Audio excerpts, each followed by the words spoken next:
হ্যাঁ, hello guys, আজকে আমি আবারও একটা ভিডিও নিয়ে আসলাম আপনাদের সামনে। আমি আজকে যাচ্ছি বিড়লা আইভিএফ সেন্টারে। সেখানে আমাদের একটা নতুন প্রজেক্টের এএমসির প্রজেক্ট নিয়ে আমাদের আজকে ফাইনাল ডিসকাশন হবে। তো সেখানে গিয়ে আমি প্রথমে সার্ভার রুমে গেলাম এবং সেখানে গিয়ে সার্ভার রুম দেখার পরে এবং রেট ফাইনাল করার পরেই সেখানে আমি এবং তাদের রিকোয়েস্টে একটা অর্ডার পেয়ে গেলাম কি ওনাদের অক্সিজেন রুমে একটা নতুন ক্যামেরা এক্সচেঞ্জ করতে হবে এবং সেটার জন্য আমার কাছে ক্যামেরা ছিল না, যার জন্য শিবকে বললাম শিব ক্যামেরাটা এনে লাগাই দিতে এবং সে লাগিয়ে দিল এবং আমি চলে গেলাম অন্য একটি কাজে।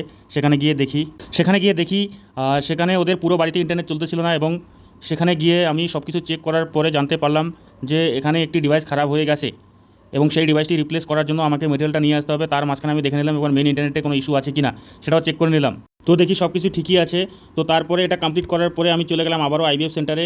সেখানে গিয়ে দেখি শিপ ক্যামেরাটাকে লাগিয়ে দিয়েছে এবং সেখানে আমি ক্যামেরাটা কনফিগারেশন করে অ্যাড করে দিয়ে সেখানকার ম্যানেজমেন্ট টিমের সাথে ডিসকাশন করে যা এগ্রিমেন্ট ছিল তা সিগনেচার করে সব কিছু ফাইনালাইজ করে আমি সেখান থেকে আবারও বেরিয়ে আসলাম অন্য কাজের উদ্দেশ্যে। সো গাইজ, আজকে এখানেই, এরপরে আমরা আসি একটা ডিটেল ভিডিও নিয়ে। সেখানে আমরা ফুল সেটআপ এবং ইনস্টলেশনের ব্যাপারে সেখানে আমরা দেখাবো এবং ভিডিওটির সাথে থাকুন এবং সঙ্গে থাকুন, সাপোর্ট করতে থাকুন।